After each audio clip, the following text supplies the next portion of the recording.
하나님의 말씀 히브리서 12장 1절부터 13절까지 말씀입니다.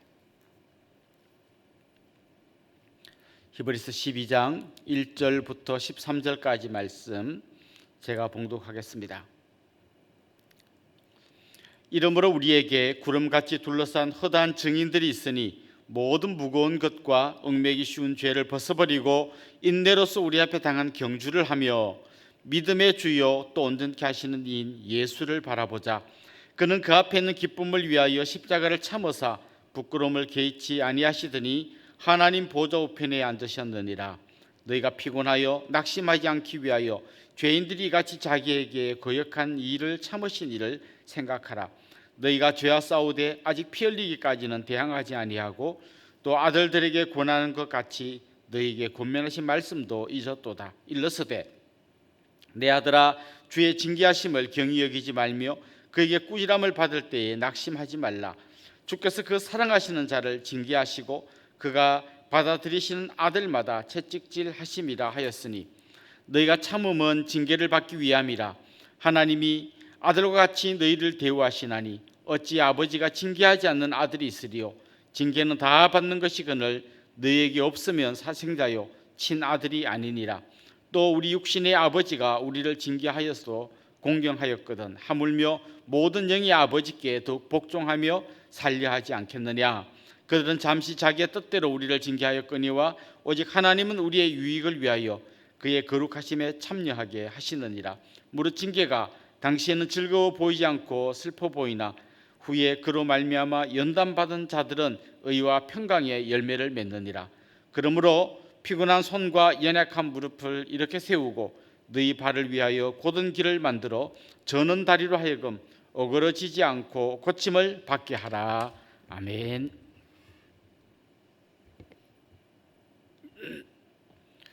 히브리서 저자가 편지를 보낼 당시 이 편지를 받는 사람들이 엄청난 핍박 가운데 있었다는 이야기를 히브리서 강해 동안 여러 번 여러분 말씀을 들었을 겁니다.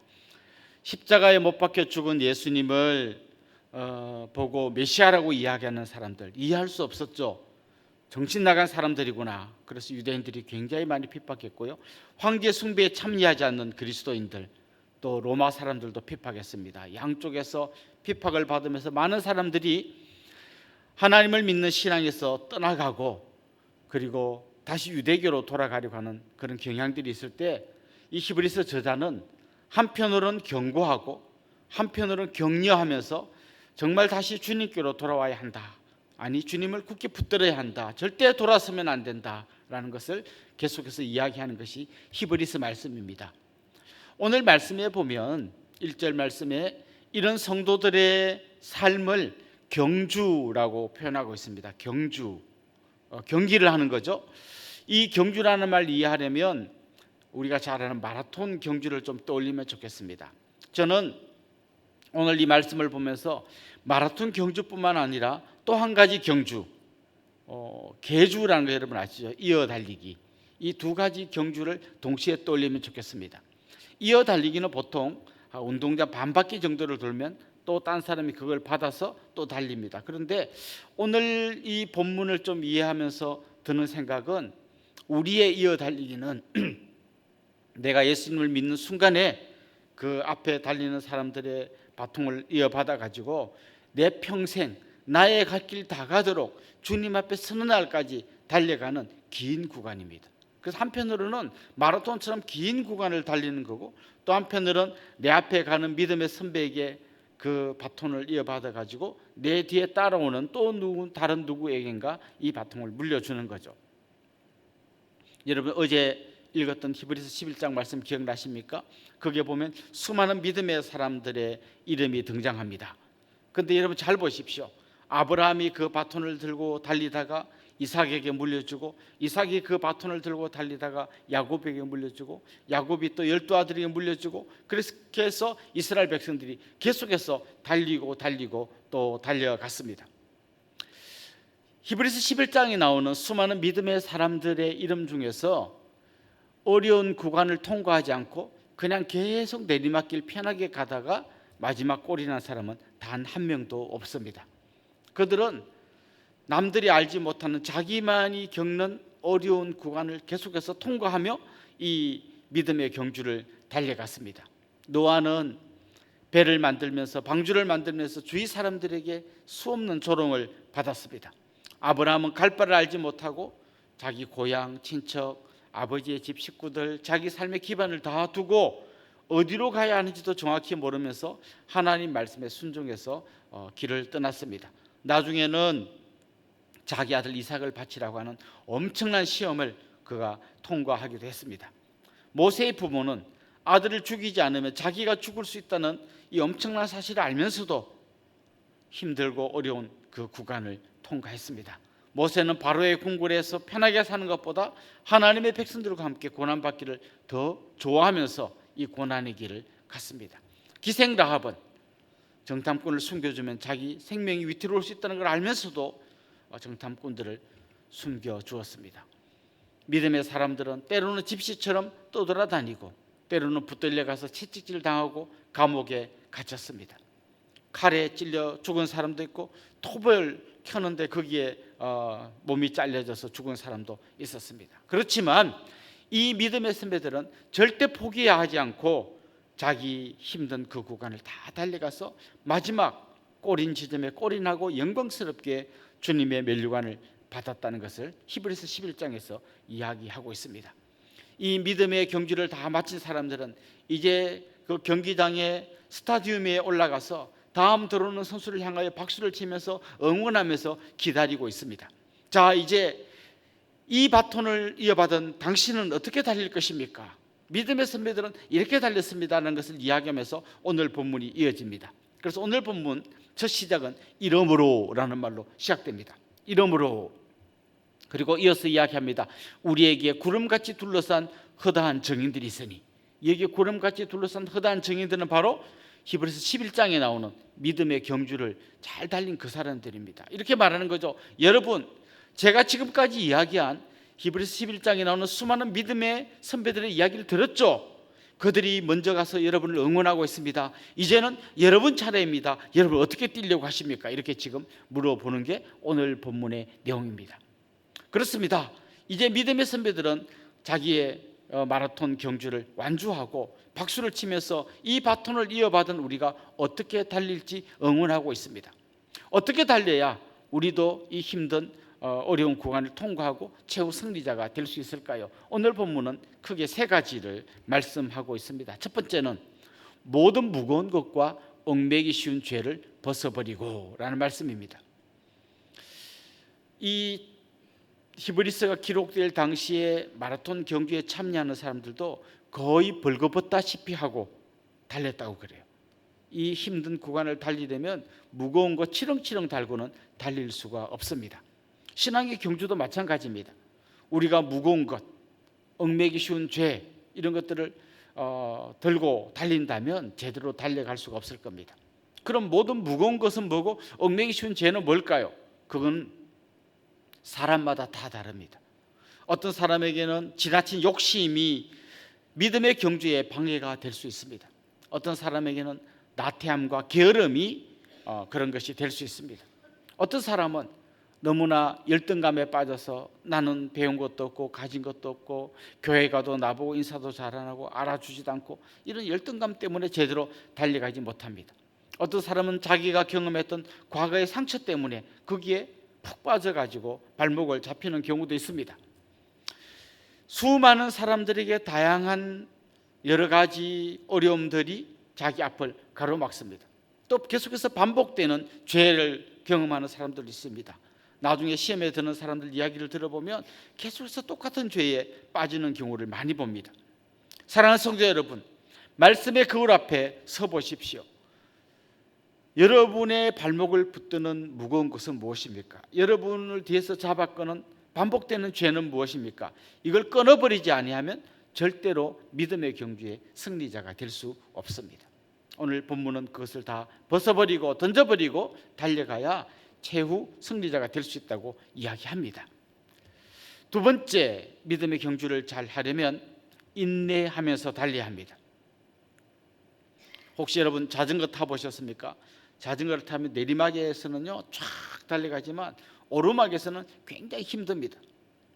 자, 근데 만약에 내가 이 내 뒤에 어떤 무거운 짐을 싣고 있다거나 무거운 사람을 태우고 있다면 내리막에서는 잘 모르지만 오르막에서는 그게 굉장히 힘들다는 것이 느껴지실 것입니다.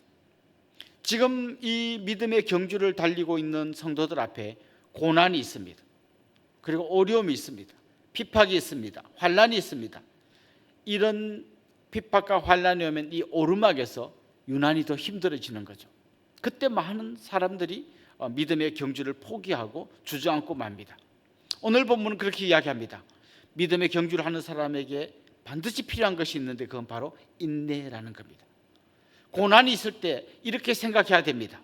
왜 나만 겪는 고난이지? 이게 아니고 드디어 이제 내가 힘든 구간을 달릴 때가 왔구나. 나는 인내하면서 이 구간을 통과하리라. 이렇게 이야기해야 합니다.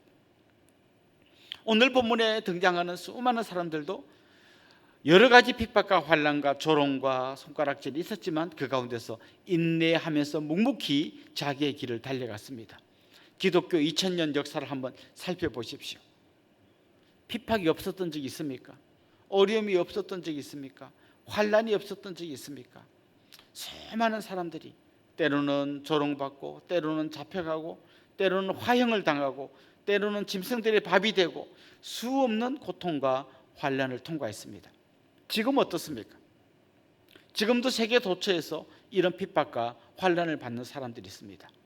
지금도 공산국가나 이슬람 국가에서는 수없는 핍박들이 계속되고 있습니다. 요즘 우리 한국도 크게 다르진 않습니다. 물론 감옥에 갇히거나 매를 맞는 경우는 없지만 코로나를 통과하면서 기독교를 바라보는 세상의 눈이 더욱더 차가워졌습니다. 더욱더 안 좋은 눈으로 기독교인들을 바라보고 있습니다. 그래서 월요일 날 출근하면 어제 교회 갔다 왔냐고 자꾸 물어봅니다. 물어보는 이유가 뭡니까? 가지 말라는 거죠. 이 코로나 시기에 교회 가가지고 네가 코로나를 옮겨가지고 우리 회사를 오염시키는 마치 바퀴벌레 보듯이 기독교인들을 대하는 경우가 많이 있습니다. 이때 많은 젊은이들이 흔들립니다. 회사 사람들 눈치 때문에 교회를 가지 말까? 이러다 보면 믿음이 뚝뚝 떨어져서 결국은 믿음의 경주에서 나고자가 될 수 있는 겁니다. 이때 우리에게 필요한 게 뭡니까? 우리의 무릎을 강하게 하는 것입니다. 우리의 손을 다시 드는 것입니다. 축 처져서 주저앉기보다는 주님 바라보면서 일어나야 하는 것입니다. 그래서 오늘 본문에 보면 그런 이야기를 합니다. 지금 여러분이 달려가는 길 가운데 고난이 있는 것은 너무 당연한 겁니다 라고 이야기하면서 징계의 이야기가 나옵니다. 여러분, 길 가다가 중학생 아이들 담배 피운다고 괜히 말 잘못했다가 맞아서 죽은 사람 이야기가 가끔씩 뉴스에 나옵니다. 우리는 그런 사람들을 보고 그냥 안타깝지만 크게 이야기하지 않고 지나갑니다. 그런데 만일 그 아이가 우리 아들이면 어떻게 합니까? 그때는 회초리를 들지 않겠습니까? 우리 아이들을 강하게 키우려는 이유가 뭡니까? 때로는 좀 더 엄하게, 때로는 채찍질하고 때로는 엄하게 꾸중하는 이유가 뭡니까? 이 아이를 바로 키우기 위해서입니다. 하나님도 그런 의미에서 우리에게 고난을 허락하십니다. 때로는 핍박과 환난을 허락하십니다. 이런 핍박을 통과하면서 마치 그 담금질된 쇠처럼 더욱 단단해지도록 하나님이 이 고난을 허락하시는 것입니다. 이 환난을 통과하도록 그냥 두시는 겁니다. 하나님은 그냥 우리에게 어떤 고난도 없이 그냥 감싸고 가시는 분이 아닙니다. 때로는 이 환난을 통과하게 함으로써 우리가 더욱 단단해지고 더욱더 견고한 믿음으로 서기를 원하십니다. 그래서 아예 히브리서 저자는 대놓고 이렇게 말합니다. 너희에게 징계가 없다면 너희들은 하나님의 아들이 아니고 사생자다. 여러분, 우리 주위에 보면 예수도 안 믿는데 잘 먹고 잘 사는 사람들 있지 않습니까? 부러워하지 마십시오. 그들은 어떤 의미에서 버림받은 자식이나 마찬가지입니다. 사랑하는 성도 여러분, 여러분의 삶 가운데 고난이 찾아올 때 필요한 한 가지 덕목이 있다면 그것은 인내입니다. 그런데 이제 우리는 이런 질문을 던지게 됩니다. 인내하려고 하는데, 견뎌보려고 하는데 내가 너무 약합니다. 내 의지로 도저히 잘 이겨내지 못하겠습니다. 그래서 오늘 히브리서 저자는 세 번째 마지막 권면을 합니다. 바로 주 예수를 바라보라라는 것입니다. 예수를 바라보라. 이 바라보라라는 말은 여러 가지 영어 번역본에 보면 이렇게 이야기합니다. 당신의 눈을 예수님에게 고정시키십시오. 여기저기 쳐다보고 눈을 두리번거리지 말고 예수님에게 여러분의 눈을 고정시키십시오라고 권면하고 있습니다. 사랑하는 성도 여러분, 여러분의 눈을 예수님에게 고정시키십시오. 이 예수님에 대해서 오늘 본문은 이야기합니다. 이 예수님은 우리의 믿음을 시작하게 해주신 분이요, 우리의 믿음을 완성시키실 분입니다. 여러분, 어떻게 해서 여러분이 신앙인이 되었습니까? 예수님이 시작하셨습니다. 그리고 예수님이 끝까지 완성하실 것입니다. 그래서 우리는 예수님을 바라보는 것입니다. 또 한 가지 우리가 예수님을 바라봐야 되는 이유, 예수님 자신이 이 어려운 시험을 통과하시고 그리고 영광 가운데 계십니다. 십자가를 통과하시고 하나님 보좌 우편에 앉으셨습니다. 그 주님을 바라보면서 나도 주님과 함께 고난에 참여하고 나도 주님과 함께 영광 중에 앉으리라. 현재 내가 당하는 고난은 장차 내게 찾아올 그 영광과는 좋게 비교할 수 없다는 로마서 8장 바울의 고백처럼 우리도 그 영광을 바라보면서 이 고난을 통과해야 하는 것입니다. 여러분, 지친 무릎을 일으켜 세웁시다. 늘어뜨리고 있는 손을 다시 들어 올립시다. 그리고 믿음의 경주에 동참하여서 마지막 최후 승리자가 될 수 있기를, 그래서 영광스러운 그 면류관을 받는 주인공이 될 수 있기를 주님의 이름으로 축원합니다. 기도드리겠습니다. 하나님 아버지, 우리 앞에 당한 믿음의 경주를 끝까지 잘 달려가고 싶습니다. 때로는 고난이 찾아오고 어려움과 환난이 찾아올 때 흔들리지 않게 하여 주시고 주님 손 붙들고 주님 바라보면서 주님에게 우리의 눈을 고정시키고 끝까지 달려가 최후 승리자가 되게 하여 주시옵소서. 예수님의 이름으로 기도드리옵나이다. 아멘.